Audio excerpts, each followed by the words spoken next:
my back, boy. Please don't think it's sweet, I stay with the heat even though I'm a sad boy. You better watch the way you breathe around me for that breath be your last, boy. I've been drinking red, boy. I've been chopping out these birds, McCoy. Look, I made my rich in really 9 months. Overseas, honey skin. Hello guys, what is up? It is your boy Prince of This back here with another video, with another part of this wonderful series. Hope you enjoyed the last one. Y'all seem to be liking this a lot, and I'm really happy I finally got to do this because y'all been asking me about a lot of Arthur Leywin stuff. So don't worry, I even got this shit, ready to go. So when we hit that new milestone in subscribers, I'm dropping this. So hey, that gives you more incentives to subscribe than subscribe because it's gonna be a banger. I'm gonna explore jutsus for real. Not everything Naruto will do with these new abilities will involve just supernatural stuff.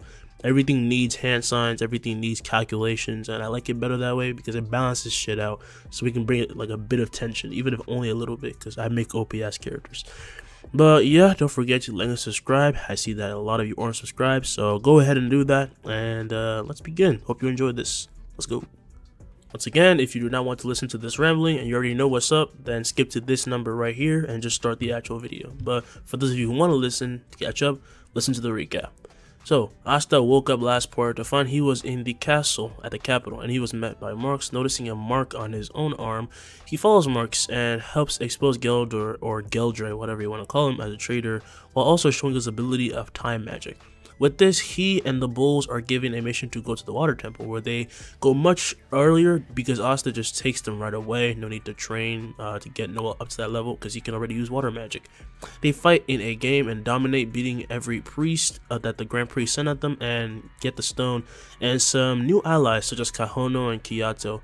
And the Midnight Sun does not chat because they're just trying to wait out their time. After returning, Asta helps Vanessa use her magic better, but for Gray, only time can tell, but her magic is definitely interesting. I mean, transmutation is pretty OP. Right after, they would then go to the Witch's Forest to get another stone. There, Asta faces Fauna and takes out the soul of the elf, handing her to Mars. He also uses weather magic for the first time and holds back the queen as they take the stone and leave.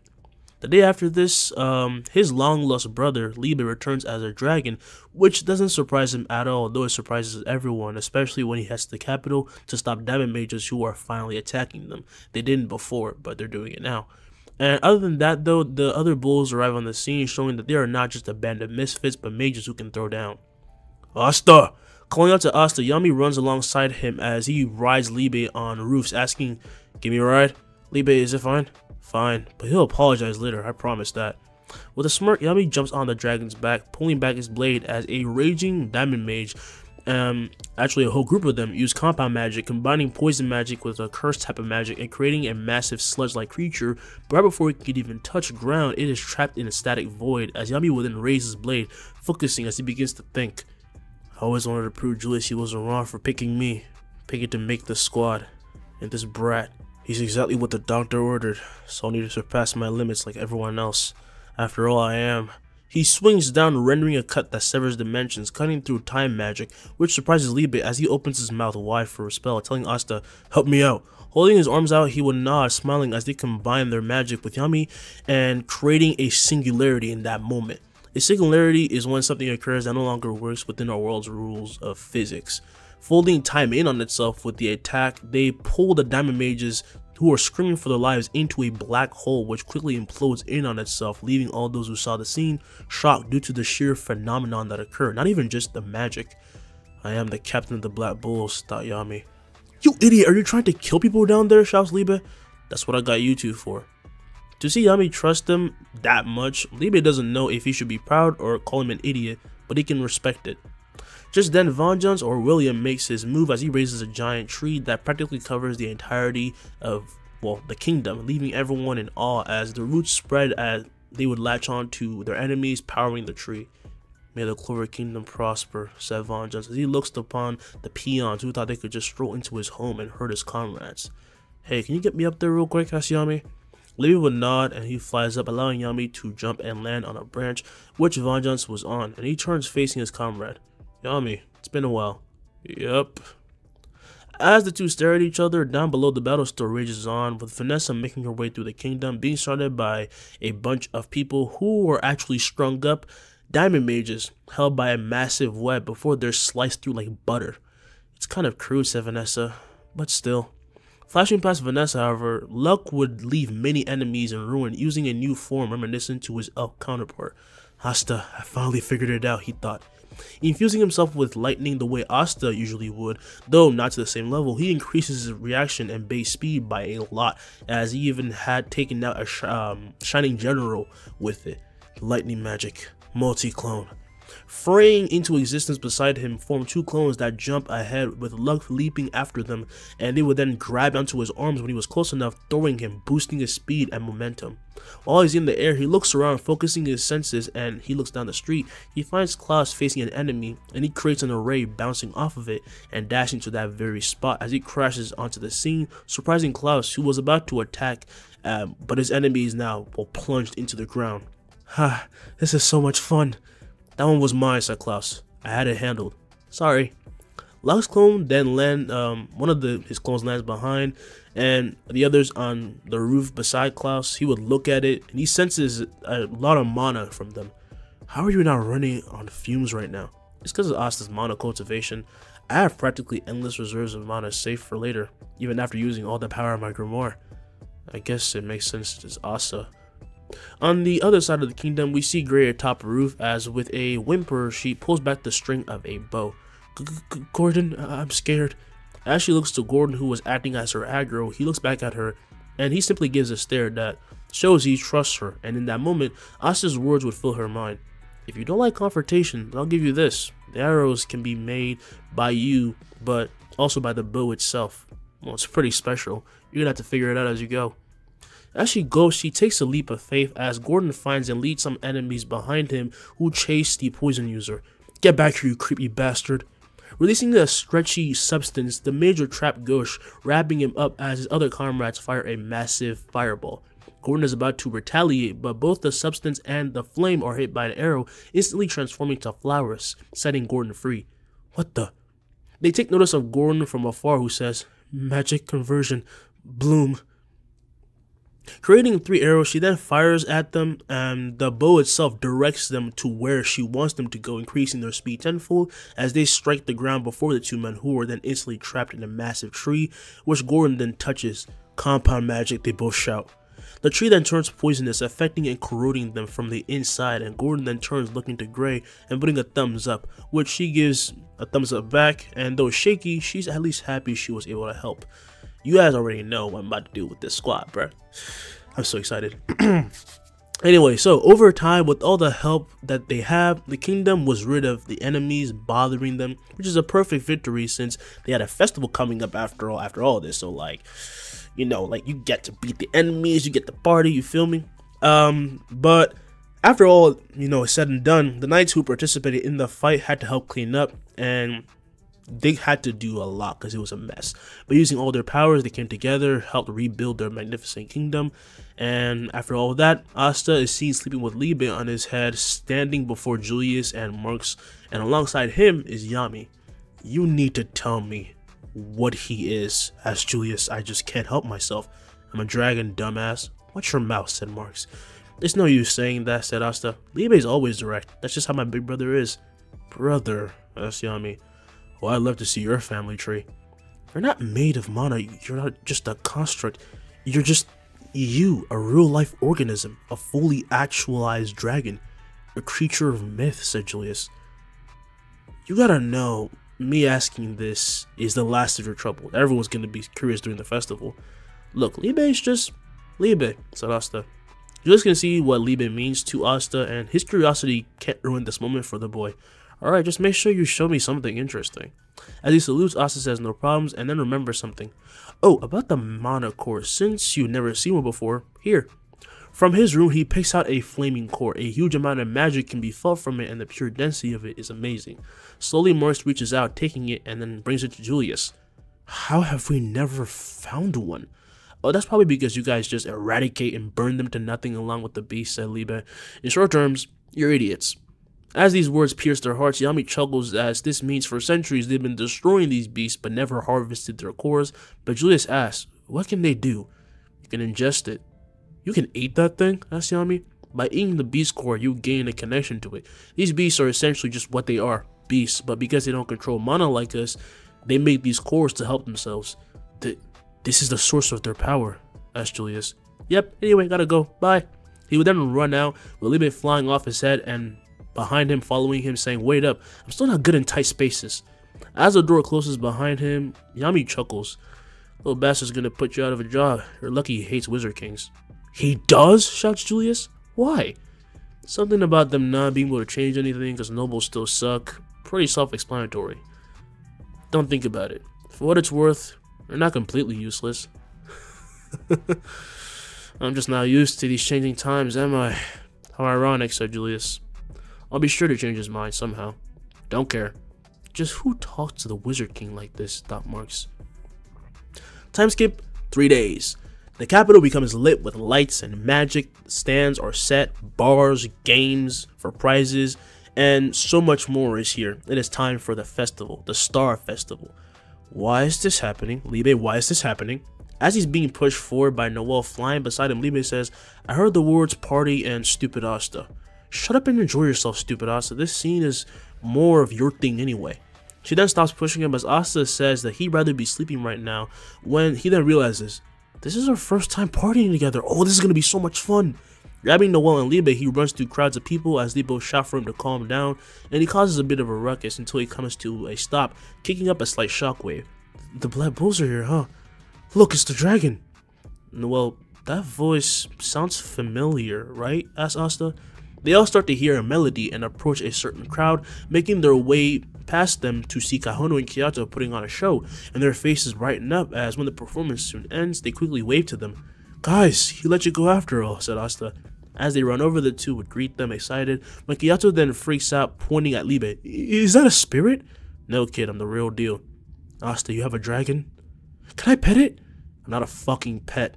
As he glares at Kahono, Asta laughs, telling him that this is Leywin, and introduces them, and Kahono apologizes, which Leywin accepts as he then swerves about in the air, saying this could be more enjoyable if there weren't so many eyes on them. That's because we, the Black Bulls, have grown, said Noelle. Can you blame them? Kyoto says, oh yeah, I heard about the attack. Came out of nowhere. They begin to walk together and talk, and Asta says it was nothing much. After that, we went to my house. Everyone was happy. Yeah, more like baffled, said Leywin. You were the only one who would bring a dragon home. But who can blame you? Okay, enough of the serious stuff. Let's go have some fun. How about a double... Wait, Asta! Running off, Leywin, just follows Asta. He doesn't even give her the time to propose a double date, as he simply wants to hang out with his brother. The others catch up to him, and they start to have fun, enjoy themselves, win prizes, all while Kyoto is trying to get Noelle's attention, but to no avail. Also, an extra caveat, the Bulls aren't used to being congratulated or loved by people, so when it happens, they're just taken aback. Yami almost ends up cutting someone down because they were so, close, they were smothering him, but overall, it feels good to be appreciated. Back to our group. Hey Asta, who is Noelle to you? What the hell are you asking, she thought. A good student. Internally, well, her spirit gets crushed right away. She hangs her head down, with Kahono realizing what Asta, realizing that when Noelle said Asta was dense, well, this wasn't a joke, and this is kind of ruining this for Noelle. Just then, though, Asta hears cries as he and Leywin dart off, finding a little girl crying. His friends arrive on the scene quickly, taking notice of the eyes and looks she's getting. This isn't right, it's a festival, everyone should be having fun, thought Kyoto. What a dirty peasant. It leaves a bad taste in my mouth, ugh. Hey, it's okay. Noelle would kneel down asking what, her name was, and she says it's Emma. Well, Emma, who did you come to the festival with? My mom, but I saw something and I went after it. It was... Oh, I found it! She points to Leywin, surprising them as the dragon shows a nervous sweat. Oh, come on. It's not funny, you brat. We'll get you back to your mom, said Asta. And this is Leywin, he's my brother. Want to shake his hand? As she begins to wipe her tears, Leywin flies down and she shakes his hand, beginning to giggle, putting off the nobles who feel nauseous at the scene. Quickly, the group, however, manages to find the mother, who apologizes for the trouble, when she then takes notice of the brooch on Noelle and remarks, The Silva family? I truly apologize. As she bows, those having heard this are surprised. Her being part of the family she is down here with the lower grade nobles, unlike her siblings who are in the castle right now enjoying luxury and looking upon peons. Giving a hand to the mother, however, Asta makes her stand straight. Don't do that, it's weird. But she's royalty. Why aren't you? Why would I care? Noel's my friend. A noble being friends with a commoner? How deplorable. Yeah, let's save the talk for your next, big circle jerks. You jerks. No one cares, said Asta. I might be royalty, said Noel, but I came here to have fun. Emma, you should have fun too, okay? No one here can tell you otherwise, because it doesn't matter if you're a commoner, pauper, noble. You can't have fun alone, and I find it more fun that we keep each other company since we're all Clovis citizens.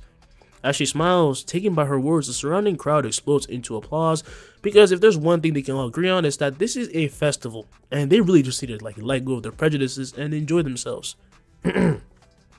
Discussing if they've actually changed is irrelevant because they're stupid sycophants brought up on years of discrimination, so it's not going to be that easy to change their minds, but this is a good start. Then at the peak of the festival, many notice Julius making his entrance as they look upon the high stage, and using a magic item, the Wizard King would speak. Thank you all so much for coming out and celebrating with your fellow man, woman. In these moments, I like to think that we only prosper because we find common ground. We want to protect our loved ones, and who embodies those ideals more than them? Give a hand to the Magic Knight captains. Stepping onto the stage, they all arrive, with Kaiser now having taken Galdor's spot as the captain of the Court Peacocks. However, Fulgoyan is of course still present. When we were attacked due to their squads and their efforts, we survived, and that brings me to their rankings. Marks? As he looks to the assistant, he nods, putting up a massive screen, and he shows the Golden Dawn as Julius points them the first place, getting everyone excited as they are shown what the squad has done this year in a massive list. With an incredible 125 stars, the Golden Dawn has done it again. That's amazing. They're on a whole other level. I mean, what do you expect? It's the Golden Dawn, but still. And thanks to this specific number of good deeds and this one specific member, the contributions was possible. Possessing the wind spirit self. Step on out.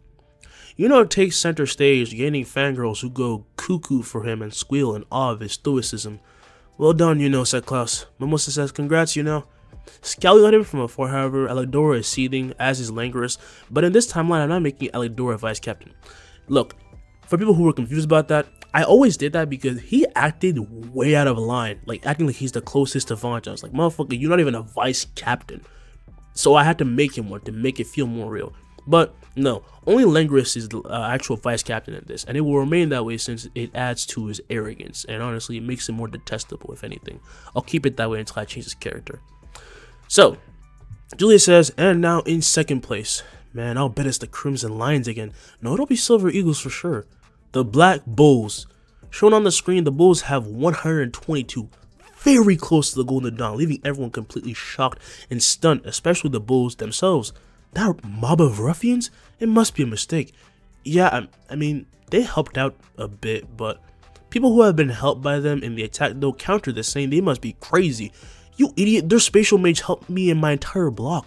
Yeah, you sound stupid. Were you blind? Numbers begin to spread, with Asta staying oblivious and is just eating and sharing skewers with his brother. When people begin to notice and bring him into the conversation. Yeah, this boy right here, he was the one riding the dragon. Yeah, right here. Here's your proof. Huh? What's going on? They both exclaim. Ah, yes, Asta. Would you make your way to the stage, asked Julius? You have this young man and his heroic steed for, well, helping save this kingdom. You have him to thank. Even the Magic Knights back him up, and everyone starts to shout that he get up on stage, and Asta is confused. He really doesn't know what's going on. He doesn't know what the point of this festival is for, but he says, okay. As he takes to the skies, he lands on the platform, exploding with the same frenzy as before. Girls go crazy for him. He gets his own fan club, and that much, he really doesn't care about it. They're just nameless NPCs. Attaboy, Asta, said Magna. There's no way we wouldn't have gotten this far without him, said Vanessa. He probably finds this annoying, though. As she chuckles to herself, will then turn to his brother, and he says, so, we never did have that talk, Asta. Showing a wide grin on his face, he asks if Asta got a spirit too, and Libe says, hell no, I'm way better than that thing. Shut up, you're nothing compared to And what do you mean thing? Don't care. I only care when does something, if it involves training, parties, or when he starts to grow a spine. What's that supposed to mean? Asked You have to grow out of that shell, little brother, said Asta. Whose fault is it if I keep beating down myself even when I try to get out? Huh? How should I know? Popping a vein at this moment, gets annoyed as Asta begins to laugh, saying he's just messing with him. You might say I'm even a little proud. Not bad. But I don't need your compliments. Yes, this is in fact the bulls who have taken second place, said Julius, and before you stand very promising men. Even if they're commoners, it doesn't matter. What? There's no way. They're just commoners? How can they both have 4 leaves? At this point, it's not about denial. It's just them being dumbstruck because they have received evidence. They have no more room to say shit since they were saved by them personally, especially Asta. And they saw the giant fucking dragon in the sky. And this is when Asta says, man, this is a good view from up here. Why are you raising your mana? As Asta keeps looking into the crowd, he would then jump back as tells Belle to go full power, which puts a smile on her face as she would then enter his body, allowing him to enter spirit assimilation, spirit dive, leaving all those present with their jaws to the floor. When did he learn that? Asked Jack. Wouldn't mind having a go. As the wind around him swerves, fires a massive spirit storm towards Asta, who doesn't even move from where he stands, holding his hand forward as Leywin asks, you got this, right? Yep. Man, this idiot brother of mine hates losing more than anything. As his hand makes impact with it, it releases a massive shockwave, almost knocking many back as the attack is then dispersed from Asta using his own wind magic, and now he holds a massive blade. God, you're a sore loser, said Asta. I got it from you, said Whoa, what the hell was that? Even with all that power, he just met it head on. This is amazing. They begin to clap, completely taking it with their skill, and just to brag a bit, Leywin transforms roaring, leaving their doubters in complete awe of their power and the sheer amount of mana from this creature just roaring. Like, the waves from his mouth literally make them shake. It honestly makes this creature feel less like a dragon and more like a god of mana. Now that you're also excited, alright, announce the other rankings, said Julius, if you don't mind. In 3rd place is the Silver Eagles, in 4th is the Blue Rose, 5th, Crimson Lions, 6th, Green Mantis, 7th, Coral Peacocks, 8th, Purple Orchis, in 9th place finally is the Awkward Deer, which completely leaves the captain of this squad devastated. What? There's no way! Asta, how did you get so many stars? Running to and trying to cling on to him, he is kept at bay by the giant Leywin, who transforms back into normal, telling him to knock it off. You were so weak that you lost. That's all there is to it. Maybe if you actually did missions instead of painting, you would have gotten somewhere, said Jack. That Noelle? Her and her squad actually beat us, says Solid. What is this? Asked Nebula.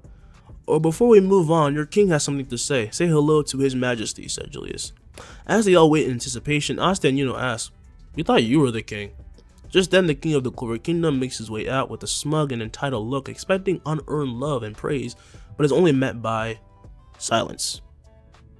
Praise me, damn it! Show some respect. I'm more important than Julius, A Wizard King is nothing to the true king. Why can't Sir Julius just be our king? Thought everyone. The king just keeps getting more and more mad, and it takes Julius to calm him down, at which point Asta starts to leave, as does when the king then announces they have found the hideout of the Midnight Sun. As they both stop, he says, until now we've been on the receiving end, but we will bring the fight to them. To do that, I've decided to have a tournament. This will gather the most powerful of us to counterattack and finally destroy our enemies. 1 week from now, all will have a chance to join the Royal Knights. So give up your grimoires in service to this great kingdom. Yeah, long live the Royal Knights. Long live the king. Ah yes, finally you peons realize your mistake, not the king. Now armored with this info, honestly Asta is conflicted because from the memories he's absorbed, he knows things just aren't as simple as they seem, but he doesn't know the full picture. He and begin to make their way to the stairs, and would exit spirit dive with Belle chuckling. How do you like that, huh? It was an okay attack, but you just don't know how to use the wind. Well, the wind attribute well, said Asta. I'm the wind spirit. Who are you to tell me this, human? Yeah, so the wind isn't just the magical thing. You have to think about the fundamentals of it. Like, for one, why does the wind even exist? Well, because it does, said Belle looks confused as well, but Asta says it's due to the sun, which Belle calls bullshit, but Asta shrugs her shoulders, not really caring if she believes him or not. They arrive at the stairs, and the brothers begin to catch up with Leywin being formally introduced when they start to hear arguing and intense magic. Quickly, They make their way down the flight of stairs and see the Crimson Knights kneeling before Fuegoleon and Mereoleona, arguing endlessly. I won't let you talk about my squad that way, big sister. Oh, your squad. I didn't even notice it was yours with all this bullshit you call leadership being absent. What are you doing? We've simply been outdone. It happens. As such, you will grow even stronger and surpass your limits. All of you. Yes, sir. As he bows, Leywin would say, I'm sorry that I haven't shown any progress. I don't deserve to be called a Vermilion at all. Damn, your nobles are strict. As they turn to see the two stars arrive, Mereoleona would then smirk. Oh, kid, I heard you had fire magic. Oh yeah, and? What do you think about joining my training camp? In exchange, you show me what a super rookie and his dragon can do. This woman screams insanity, said Yuno. What was that? Did I stutter? Asked Yuno. You're a cheeky little one, huh? Yeah, they're definitely brothers, thought the Crimson Lions. I never miss out on a chance to discover something new about magic, though. What do you say, Leywin? I'ma sit this one out. I was planning on teaching you, but tell me when you're done. Fading into dust particles of lavender color, he returns to Asta's grimoire as Yuno says he's coming with them as well, and Fuegoleon smiles at this. You don't have to do this, so I appreciate it, you two. And so Mereoleona goes around kidnapping people to forcefully train them, with the likes of which are Sol, Charlotte, Yami, Noelle, and Magna. She brought him because she's getting interested after his fire magic, and well, he actually showed way more promise in this timeline. And she brought the Crimson Knights, of course. She brought them to a place, well, what the hell is this place? Shouts Magna. I thought we were going to a hot spring, asked Sol. Big sis, who is this woman? Call me captain, and don't refer to her as just a woman. She is someone who was offered the spot of a captain and turned it down multiple times, all for the sake of bettering her own battle prowess, but her methods are questionable. Looking over the cliff they stand on, the sheer erupting heat from the lava and magma leaves them in a nervous sweat. Well, some of them. Oh my god, I've been meaning to come here, shouts Asta. Why? They all thought. See, this kid gets it, said Mereoleona. For this training, we have to set this standard. Make it to that summit right there and find a hot spring. Move, said Fuegoleon. With haste, they all slide down, with Asta running ahead while the others feel suffocated by the very atmospheric mana in the air, and their sweat literally is burning as it drips off of them. Their sweat glands are on fire. They can barely even breathe, but quickly catching up to Asta, Yami, Charlotte, and Fuegoleon aren't gonna lose. Oh, I thought you were gonna sit this one out. I have to get stronger, much stronger. This is the perfect chance, said Fuegoleon. Alright then, I'm gonna make this more fun.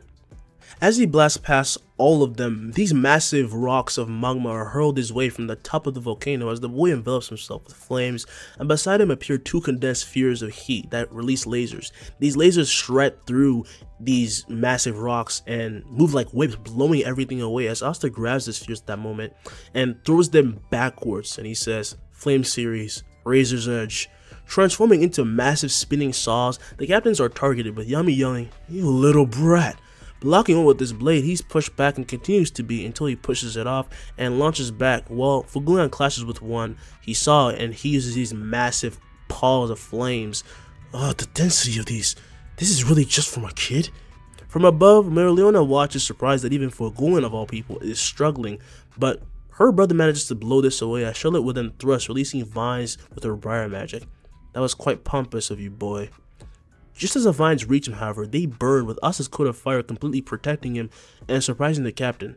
Meanwhile, the others start to understand the use of Mana Skin, and after doing so, Magna, Noelle, and Yuno blast forward, using their skill sets effortlessly, much easier because, well, to compensate for their lack of skill with Mana Skin, they are passively absorbing the mana in the air. This is due to Asta's mana cultivation technique. Get the hell back here, Asta. You're gonna pay for dragging your senpai into this, shouts Magna. The Crimson Knights, inspired by their efforts, push themselves and run forward, but they aren't on the same par. The same goes for Sol, who can't even catch her, up to her big sister. Now running alongside the volcano, Asta finds the captains are still on their way, though he's quite far from them, and he smiles, about to do something when he senses and blocks a punch from Mereoleona, who flies in with incredible force. Let's have a go, kid. I'm tired of waiting. A massive blast rips through the side of the mountain as from below, Fuegoleon would then yell, I told you to watch yourself, big sister. However, his sister is blown back as Asta is shown completely unscathed. Sorry, but you can't beat me even in flame magic. I've mastered each element like crazy.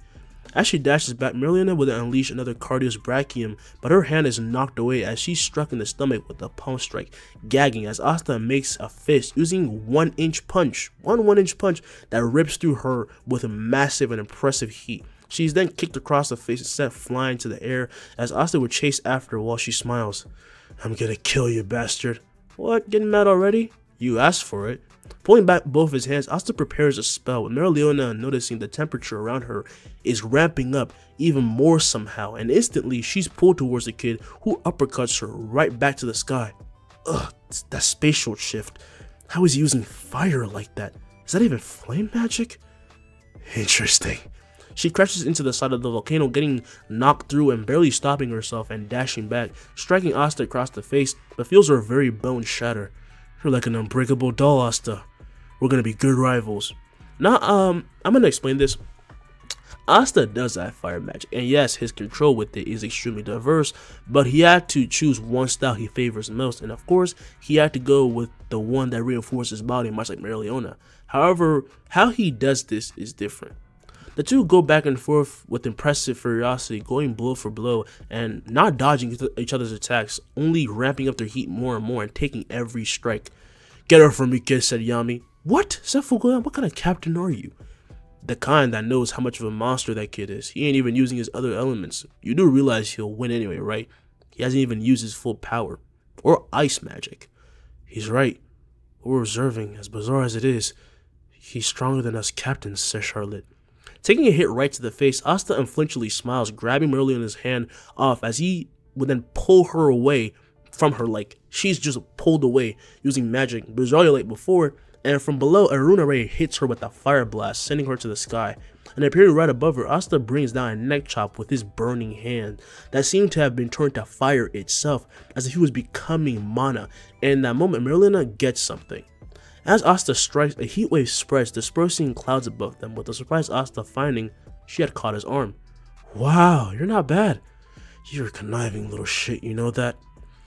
Pushing his hand away, both her and Asta begin to float down and land at the edges of the hot spring, and she says, you did that on purpose. Kinda pisses me off. Asta feels his arms, returning them to normal. Don't know what you're talking about. I just showed you how I use fire magic. He doesn't even... It's not just flame magic, thought Merliona. He's gotten to the level at which he can control heat. A perk of being able to use all the elements, I guess. That means he's supercharging the air so much, he pulls himself wherever he wants, or wherever he wants others to be. By the way, fire, heat contain plasma. They do to a certain extent have a magnetic force. I'm borrowing this from Fire Force because I wanted Asta to have a unique way to use each element. So here is how he mainly fights with fire when serious. He will knock your ass down and then use fire magic like it's gravity magic straight up. If you know whose powers I'm using, then you're a real one. Just then, the three captains arrive with Fugoyan approaching and berating his sister. You can't do such things. For one, Asta is a black bull. You're challenging Yami indirectly. Not that he cares. Hey, how did that punch feel, lioness? Asked Yami. I'm gonna kill him. What the hell are you laughing at? Shouts Merliona. Her clothes are burning off. As she looks down, Merliona will then say, I'm gonna kill both of you. Oh, sorry then, said Asta. Asta, I apologize for that, said Fugoyan. No worries, it was fun. For a second, I thought you were all gonna attack me since I came at you like that. You think you can just take all of us on? Asked Charlotte. Of course I can. His unfaltering confidence honestly makes them believe he could, since he did just face Merliona and actually babied her. Just then, Yuno arrives, as do Magna and Noelle. Did you just... I never seen that move before. I've literally taken all your moves, said Yuno. Improved it. What did you think, I would just neglect my flame magic? I'm disappointed. Alright, enough talk. All of you, strip. You do realize how weird that sounds, right? Asked Yami. Strip, damn it. In the following moments, Asta creates a wall to separate them so they can all enjoy the hot spring. And while they are, Asta divulges how he moved the way he did. Magnetism? With fire? Asked Leopold. To master an element, you need to understand how it exists. Wind exists due to many factors such as the sun, our atmosphere. Fire exists when oxygen is present. You could say it's the very breath of life, since we all know it's due to oxygen that it exists. But what happens when you burn a magnet, huh? How should I know? Asked Yami. The magnet loses its magnetism. I just reversed that. The very components that take away the magnetism can be applied, allowing me to pull myself wherever I want or pull others in. And considering where we are, it's the perfect chance to try, so I had to. You used lightning magic, didn't you? As you know. Okay, maybe a little, but I mean, it's still my magic. She's gonna be mad when I tell her the truth though. Anyway, let's do our best, guys.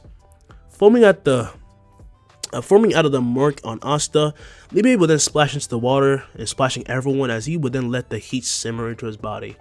Why didn't you call me out sooner? I've had enough magic today, said Magna. Agreed, said everyone.